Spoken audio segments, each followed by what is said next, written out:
Kembali di Q&A masih bersama Bang Akbar. Abraka Chandra, bukan sihir tapi mahir. Nah, ini yang akan kita buktikan di panggung Q&A. Ini perdana kan, Bang? Perdana. Di media. Mau buka-bukaan ini ya. Ada nggak hal yang tidak diketahui publik yang selama ini dari sosok seorang Akbar yang ekstrovert, aktivis? Ada nggak? Perjalanan saya dalam karir politik. Sebenarnya saya sudah hampir 2 kali bertemu dengan ajal saya. Ya, menurut dari hasil lab dokter, di bulan Agustus itu saya diracun. 2024? 2023. Oh, 23, oke. Saya diracun yang kandungannya itu yang pertama dari hewan dan tumbuh-tumbuhan. Dilaporkan nggak kasusnya? Nggak, Kenapa nggak dilaporkan, Bang? Supaya ini menjadi pelajaran buat saya juga untuk lebih berhati-hati lagi, supaya tidak membuat kehebohan juga. Kehebohan. Kenapa Abang merasa ada orang yang ingin meracun Bang Akbar? Saya nggak tahu ya. Saya selalu menyampaikan memang bahwa kami ini sebagai anak muda nggak boleh dijadikan ancaman. Mungkin oknum ini merasa kami sebagai ancaman waktu itu. Itu bisa ceritakan nggak? Di kematian itu kayak apa suasananya? Menjelang mati itu kayak apa? Badan saya itu panasnya di luar yang wajar. Dan kandungannya itu setelah dicek arsenik. Nah, cuma saya berpikir mungkin ini karena doa dari kedua orang tua saya juga, akhirnya saya bisa selamat. Cuma yang jelas yang saya rasakan itu udah lemas. Sempet mikir nggak? Visual apa menampak apa gitu? Itu tuh ada malaikat berapa biji gitu sekitar lo. Kalau secara visual ya, saya udah ngelihat kata saya terus. Muntah, lain sebagainya. Lebih kepada kesengsaraan fisik ya waktu itu ya? Iya, cerita-cerita orang menjelang meninggal itu selalu menarik di abad sekarang. Ketika orang sudah sibuk, lupa tentang kematian, itu cerita-cerita itu menarik. Makanya saya ketemu apa waktu itu? Kalau ada visual apa bapak ibu, apa gitu. Apa Rokib Atid? Apa? Nggak ada sih, Pak. Tapi saya di situ merasakan, wah, jangan-jangan saya sebentar lagi lewat. Ada yang berubah nggak sejak kejadian itu? Ya, tentu, secara mental, spiritual? Secara mental saya setelah itu akan justru makin semangat, makin strong. Karena itu H-1 pemilihan. Kak Jolin? Ya, kalau dari aku mau bertanya kepada kakak baju hitam, sebagai sesama anak muda nih ya, apa sih yang berubah setelah terpilih menjadi wakil ketua MPR RI? Karena kan yang kita tahu sendiri kakak baju hitam ini termasuk salah satu yang termuda ya. Kak Jolin itu yang pertama waktu pasti. Saya merasakan betul waktu yang sangat-sangat sibuk. Saya pernah kemarin waktu itu kunjungan dengan Pak Muzani, kunjungan kerja dari Saudi. Balik dari Saudi saya langsung harus balik ke Dapil. Itu yang membuat saya hari ini merasakan wah memang waktu saya sekarang sangat sangat sibuk yang pertama. Yang kedua, saya ini orang yang sebenarnya tidak terbiasa dengan protokol. Jadi saya juga kadang-kadang sampai dengan hari ini masih sedikit risih dengan protokol-protokol. Kemudian juga tentu ketika saya bersuara itu akan langsung didengar. Nah dulu kan aktivis, sekarang udah jadi pejabat nih, masuk ke parlemen begitu. Ada perubahan tujuan nggak? Kalau waktu aktivis kan memperjuangkan, semua juga begitu. Tapi begitu masuk anggota dewan tuh biasanya melempem. Enggak sih, saya pikir masih... Yakin ya Bang? Masih sama, alhamdulillah saya masih yakin dengan itu. Saya masih yakin dengan idealisme yang saya pegang hari ini. Ketua, saya tanya, kan ketua anak muda, adik-adik ini juga anak muda. Ini belum ada kerja nih. Nah, coba kasih pesan ke adik-adik ini, gimana caranya setelah lulus nanti hidup layak, seperti ketua misalnya. Ini nggak ada yang anak menteri kan?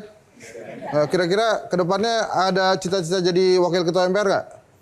Tapi kan kalian mesti kerja ya. Nah ini saatnya nih, minta tips. Gimana nih ketua supaya adik-adik yang hadir di sini ini juga semangat bisa ngeliat ketua terus wow ini boleh nih soko guru nantinya. Gimana ketua kira-kira? Sebagai mahasiswa, sebagai anak muda, yang pertama jangan pernah membatasi diri untuk melakukan suatu eksperimen ya. Jadi teman-teman harus lebih leluasa. Karena pelajaran sesungguhnya itu adalah pelajaran kehidupan yang ada di luar kampus. Jadi teman-teman yang pertama harus seluas-luasnya membuka diri. Jangan menutup diri. Kedua, soal adab. Itu yang saya pegang juga. Oh, oke. Soal adab ke yang lebih tua. Jadi itu yang ditanamkan karena kami ini wilayah timur itu kental dengan istilahnya tabe. Tabe itu permisi. Iya. Jadi harus banyak-banyak permisi soan ke yang lebih tua. Jangan malu dan jangan minder. Teman-teman di sini kan mungkin tidak memiliki privilege seperti Abang. Kadang kalau jadi mahasiswa harus side job, harus part time. Memangnya Abang pernah mengalami hal-hal kayak gitu? Oh pernah. Sampai coba. pernah. Saya Sesusah pernah, apa memangnya seorang sewaktu Akbar? saya kuliah di bukan hanya kuliah, waktu saya kecil, saya itu memang sudah dilatih oleh orang tua saya untuk mandiri sejak dini. Begitu juga sama adik saya. Urusan sekolah, urusan masa depan, kita harus bisa urus sendiri. Saya sekolah sampai sekolah saya ada 7 SD. Saking mandirinya. Hobi atau apa sih itu, Bang? Ya karena ini yang disampaikan sama orang tua saya, kamu harus mandiri, kamu harus bisa survive. Tapi kok sampai 7? Sekolahnya gimana? Saya suka bersosialisasi, Mbak.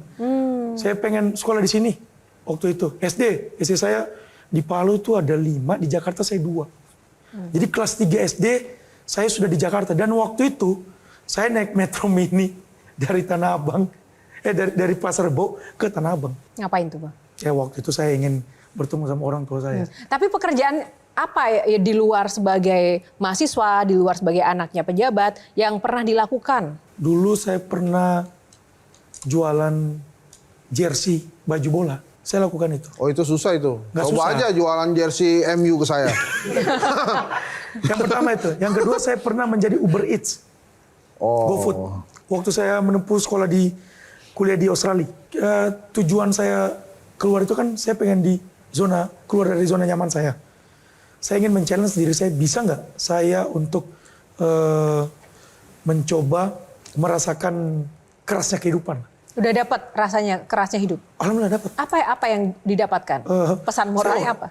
Jadi saya pernah waktu itu mendapatkan orderan itu hampir sekilo lebih. Jam 1 malam di luar negeri naik sepeda. Orderan apa? Orderan apa? Orderan makanan. Oh, Oke. makanan. Karena kan Uber Eats kan. Yeah. Dan tanjakannya tinggi banget. Sementara lagi winter. Oke. Di Sorry situ saya bertanya, itu pakai sepeda atau Sepeda. pakai sepeda? pakai sepeda. Oke. Saya nangis waktu itu. Oh ternyata begini ya. Salah satu kerasnya kehidupan. Cari duit susah. Cari duit susah. Sementara waktu itu berpikir, udahlah. Kan ada kiriman orang tua. Gampang.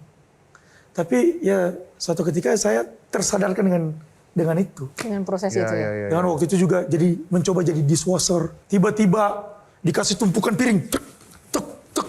Mental kena. Waduh. Terus Gimana? dikerjakan nggak tapi? Dikerjakan. Udah terikat. Terus tetap dilanjutkan atau udah kapok berhenti? Lanjutkan. Nah di situ saya kasihkan.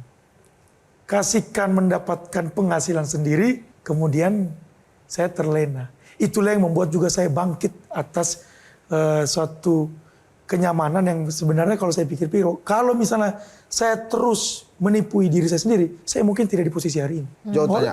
Ya silakan. Ketua gini, kan saat ini banyak sekali PHK terjadi. Dan rata-rata ya anak-anak muda yang belum sempat mengenyam pendidikan, pekerjaan, terus baru sebentar udah kena PHK. Terus ada juga yang kesulitan mendapatkan pekerjaan. Ketua ketemu nih, sama terserah ketua lah, mau yang baru kena PHK atau yang baru mau cari kerja. Tapi seumuran, apa yang akan ketua sampaikan ke anak itu? Ke teman yang belum dapat kerja maupun yang baru saja di PHK. Sebagai wakil ketua MPR termuda, apa kira-kira ketua? Yang pertama, kita kan tahu sekarang di era digitalisasi, era modernisasi, apalagi dengan kehadiran AI. Tadi disampaikan juga banyaknya PHK. Nah ini yang perlu menjadi perhatian kepada anak muda untuk mengupgrade skill, soft skill, menambah ilmu. Karena apa? Karena ya kita harus suka tidak suka, ya pasti akan bertemu dengan suasana yang tadi disampaikan seperti itu. Yeah. Jadi ya pesan saya untuk kita survive ya teman-teman harus bisa menambah skill teman-teman. Jelajahi cara baru mendapatkan informasi. Download Metro TV Extend sekarang.